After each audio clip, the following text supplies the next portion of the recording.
Just give it one moment. I really need to figure out an opening screen. 1 second while I check my volumes. Wow. Wow. Okay, good. Good. Sorry about that. I just realized I never checked the volumes for my work.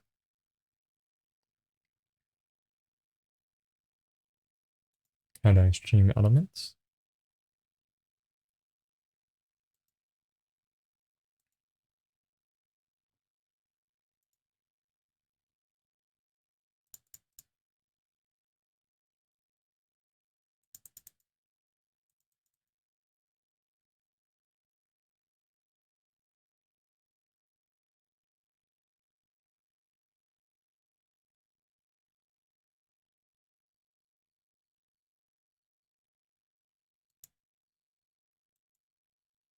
Hello, Queen. I guess since Queen's here, we will start, though. It's been about a minute. I really should make an opening screen, but I guess it wouldn't make sense for an ASMR, which is made to make people go to sleep. In an instance, the mic from Chile, it's your favorite Drew, Olive, and today we're going to be reading the Poetic Edda. This is because Christmas is coming soon, and if you don't know, Christmas is connected to the Norse holiday Yule. Some people think that Christmas came directly from Yule, but this is untrue. Actually, the date of Yule was changed to coincide with Christmas. I don't know why people keep thinking that. It isn't what happened. So I thought I'd read the Poetic Edda. This is one of the most fundamental texts for the study of Norse mythology, philosophy, and religion. In particular, I wanted to read Havamal, but we have to begin with the Volsupa, then we'll begin with Havamal. I'm quite excited to read it, so I hope you'll enjoy. Let's begin. We're going to be starting with the Volsupa, or the Sirius's prophecy. This is it. What the fuck happened to my mic? This is a poem. It's your birthday now? Oh, happy birthday, Queen. I'm so sorry, I didn't know it was your birthday. Oh no, 1 second. Well, my apologies, 1 second, stream. We have to go.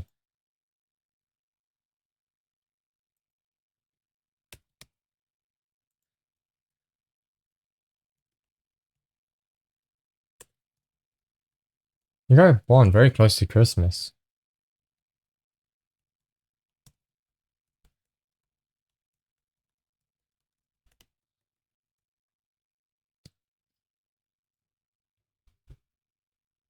Alright, sorry about that. I had to do some minor mic adjustments. I actually moved my mic the other day because someone said it was, I was too quiet.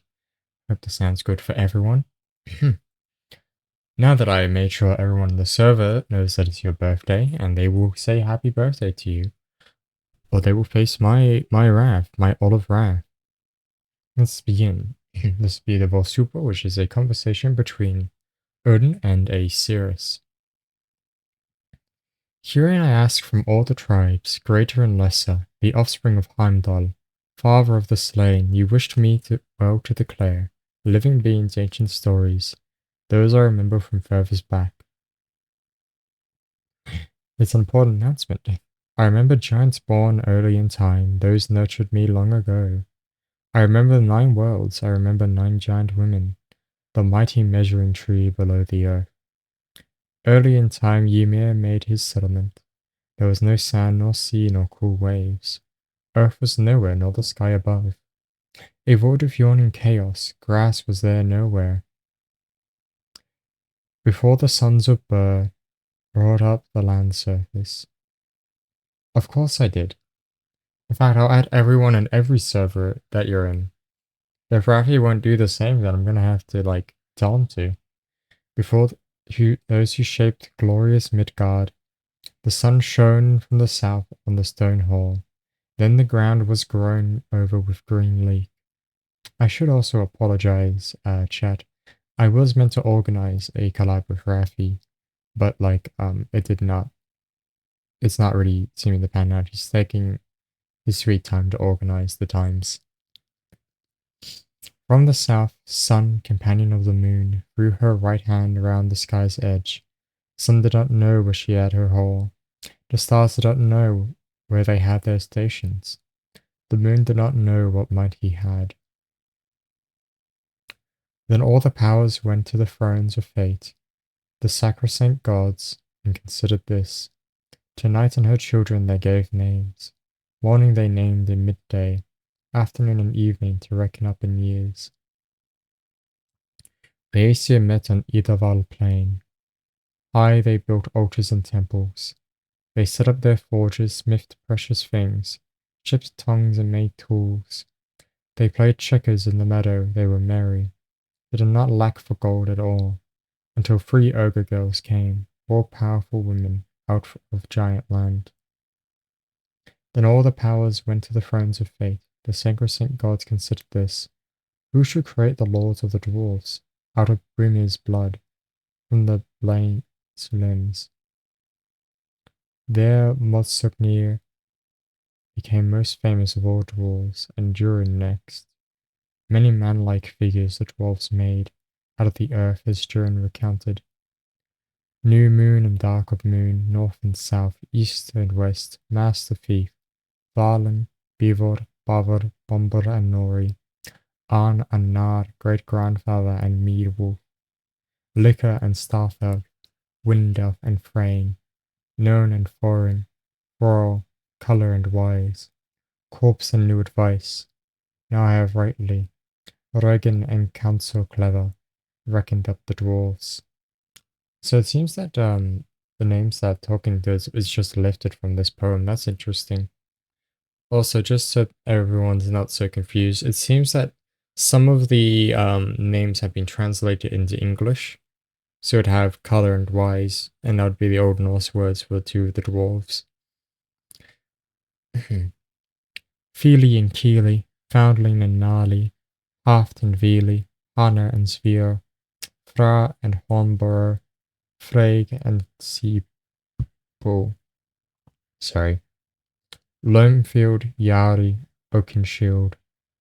Time it is to tally up the dwarves in Valen's troop, for the children of men to trace them back to Lothar, those who sought out Freyr's Hearthstone, the dwelling of Loamfield, on Irovelir. There were Draupnir and Dogsfast and Dolokfrasir, grey hair Mound River, Lee Plain Glow, Skirver, Virver, Skartvid, and great-grandfather, Elf and Yngvi, Oakenshield, Fiala and Frosty, Finn and Ginnar. They'll be remembered while the world endures, the long list of ancestors going back to Lothar, until 3 gods strong and loving came out of that company. They found the land capable of little, ash and ember lacking in fate. Breath they had not, spirit had not, blood nor bearing nor fresh complexions. Breath gave Odin, spirit gave Hanir, blood gave Lothar, and fresh complexions. An ash I know that stands, Yggdrasil it's called, a tall tree drenched shining loam. From there come the dews which fall in the valley, green it stands over Erd's well. From there comes girls, knowing a great deal, free from the lake standing under the tree. Erd one is called, Vandandi another. They've carved up on a wooden slip, Skald the third. They laid down laws, they chose lives for the sons of men, the fates of men. She remembers the first war in the world, when they stuck Gulveig with spears, and the High One's horse, they burned her. 3 times they burned her, 3 times she was reborn, over and over, yet she still lives. Bright One they called her, whenever she came to houses. The seer with pleasing prophecies, she practiced spirit magic. She knew save, sigh she performed as she liked. She was always a wicked woman's favourite. But all the powers went to the thrones of fate, the sacrosanct gods, and considered this, whether the Aesir should yield the tribute, or whether all the gods should share the sacrificial feasts. Odin hurled a spear, sped it into a host. That wall was still, the first in the world. The wooden rampart of the Aesir's stronghold was wrecked. Lavanir, with a war spell, kept on trampling the plain. Then all the powers went to the thrones of fate, the sacrosanct gods, and considered this. Which people had trouble with the air with treachery, or given old skill to the giant race. For alone struck a blow there, swollen with rage. He seldom sits still when he hears such a thing. The oaths broke apart, words and promises, all the solemn pledges which had passed between them.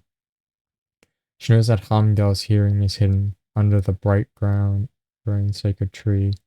She sees flowing down the Loamfield flood, the father of the Science pledge. Do you want me to know? Do you want to know more? And what? I'm going to raise my mic a bit.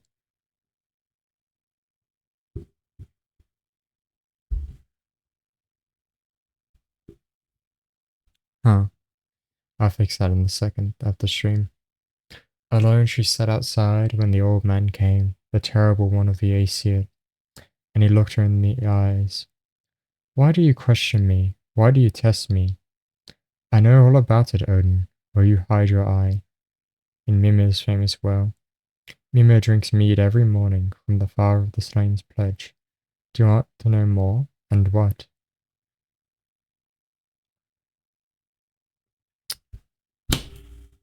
Oh, there we go. The father hosts chose for her rings and necklaces, treasures, wise speech, and spirits of divination. She saw widely, widely about every world. She saw Valkyries coming from far and wide, ready to ride to the god's realm. Skull shouldered one shield, Skolgul another, gun heeled Gondul, and Ger Skolgul. Now the general's ladies are counted up, Valkyries ready to ride over the earth. I saw for Baldur, for the bloody god, Odin's child, his fate in store. There stood grown higher than the plain, slender and very fair, the mistletoe. From that stem which seemed so slender became a dangerous grief dart. Hoods started to shoot. Baldur's brother was born quickly. Odin's son started killing at one night old. He never washed his hands nor combed his hair until he brought Baldur's adversary to the funeral pyre, and in the fen Holdesvik wept for Valhalla's woe. Do you want to know more? And what? A captive she saw lying under the cauldron grove, an evil loving figure, unmistakable as Loki. There sat Sigyn, getting very little joy from her husband. Do you want to know more? And what? From the east there flows, through poisoned valleys, a river with knives and swords. Fearful it is called. To the north there stood on dark of moon plains, a hall of gold of Sindri's lineage. And another stood on Nevercold, the beer hall of the giant called Brimir. A hall she saw standing far from the sun. On Kopstrand his stalls look north. Poison drops fall through the roof vents. The hall is woven of serpent spine.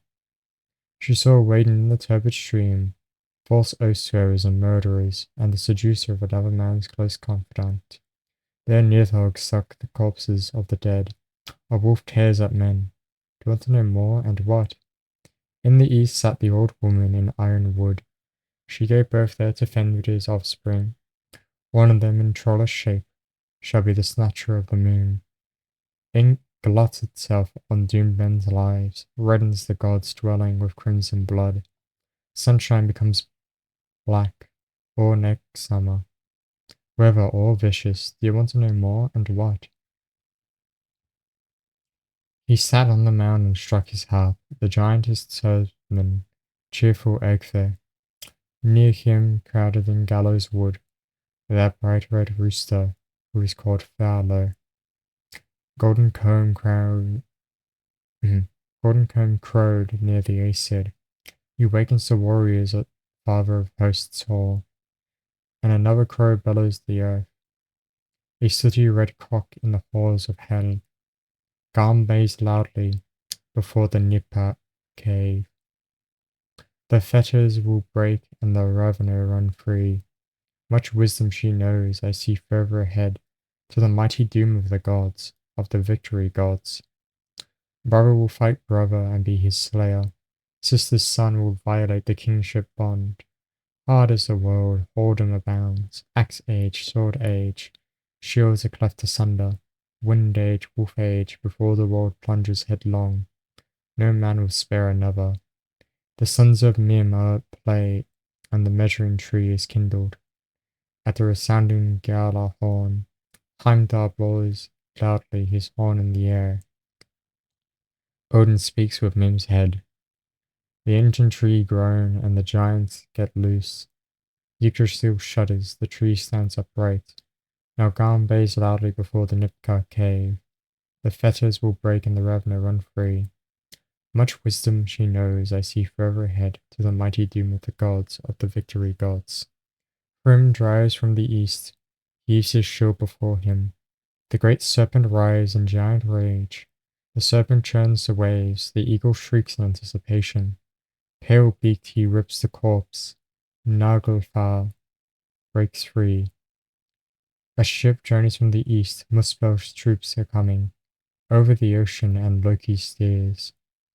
All the giant sons advance along with the Ravener. Bylist's brothers goes in company with them. What disturbs Aesir? What disturbs the elves? All giant land is roaring. The Aesir are in council. Dwarves groan before their rocky doors. Wise ones of the mountain wall. Do you want to know more, and what? Search comes from the south, with branches ruin. The slaughter god's son glances from his sword. Rocky cliffs clash together, and the troll women are abroad. Heroes tread the hell road, and the sky splits apart. Then Freak's second sorrow comes about, when Odin advances to fight the wolf, and Beli's bright slayer against Surt.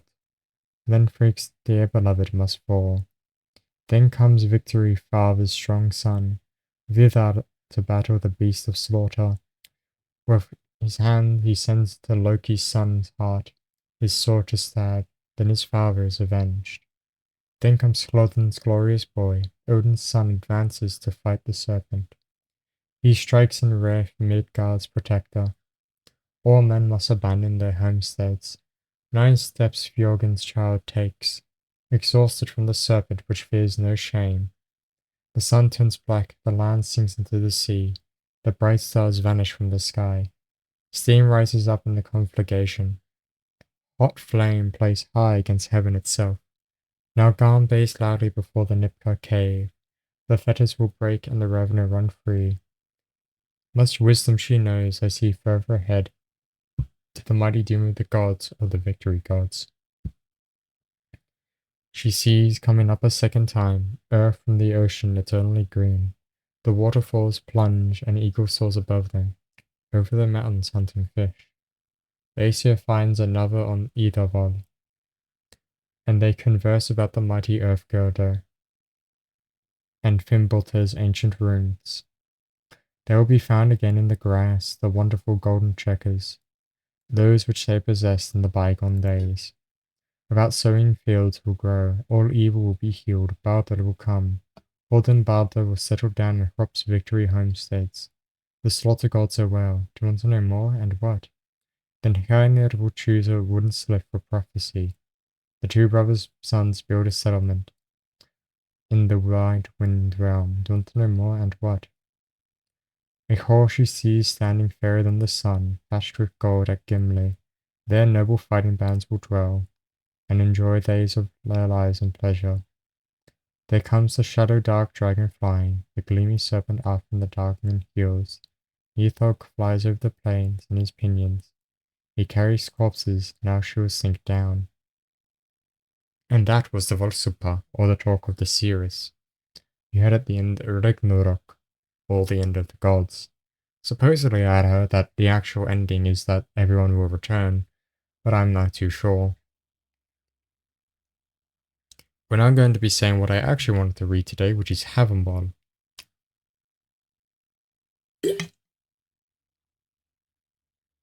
Havenball, or the sayings of the High One, is a moral text, actually, and said to be the sayings of Odin. So I hope you all enjoy that. All the doorways before one enters should be looked around, should be spied out. It can be known for certain where enemies are sitting in the hall ahead. Blessed be the givers, a guest has come in. Where is he going to sit? He is in great haste, the one who is by the log stack is going to try his luck. Fire is needful for someone who's come in and who's chilled to the knee. Food and clothing are necessary for the man who's journeyed over the mountains. Water is needful for someone who's come to a meal. A towel and a warm welcome, a friendly disposition if he could get it, speech and silence in return. Words are needful for someone who wanders widely. Anything will pass at home. He becomes a laughingstock, the man who knows nothing and sits among the wise. About his intelligence no man should be boastful, rather cautious of mind. When a wise and silent man comes to a homestead, blame seldom befalls the wary, for no more dependable friend can a man ever get than a store of common sense. The careful guest who comes to a meal keeps silent, with hearing finely attuned. He listens with his ears and looks around with his eyes, so every wise man spies out what's ahead. He is lucky the man who can get himself praise and goodwill. Very difficult it is when a man lays claim to what's in another's breast. He is lucky the man who can keep himself praise and wit while he lives, for bad advice men have often received from another's breast. No better burden a man bears on the road than a store of common sense. Better than riches it will seem in an unfamiliar place. Such is the result of the wretched. No better burden a man bears on the road than a store of common sense. No worse journey provision could he carry over the plain than over much drinking of ale. It isn't as good as it's said to be, ale for the sons of men. For the more a man drinks, the less he knows about his own mind. The forgetfulness heron it's called, who hovers over ale drinking. He steals a man's mind. With his bird feathers I was fettered in the court of Gunlod. Drunk I was, more than drunk, at wise Fiala's. That's the best about ale drinking, that afterwards every man gets his mind back again. Silent and thoughtful a prince's son should be, and bold in fighting. Cheerful and merry every man should be until he comes to death. The cowardly man thinks he'll live forever if he keeps away from fighting, but old age won't grant him a truce, even if spears spare him. The fool stares when he comes on a visit. He mutters to himself or hovers about, but it's all up with him if he gets a swig of drink. The man's mind is exposed. Only that man who wanders widely and has journeyed a great deal knows what sort of mind each man controls. He who sharpens his wits. Let no man hold on to the cup but drink mead in moderation. Let him say what's necessary or be silent. No man will scold you because you go off early to bed. The greedy man, unless he guards himself against this tendency, will eat himself into lifelong trouble. Often when he comes among the wise,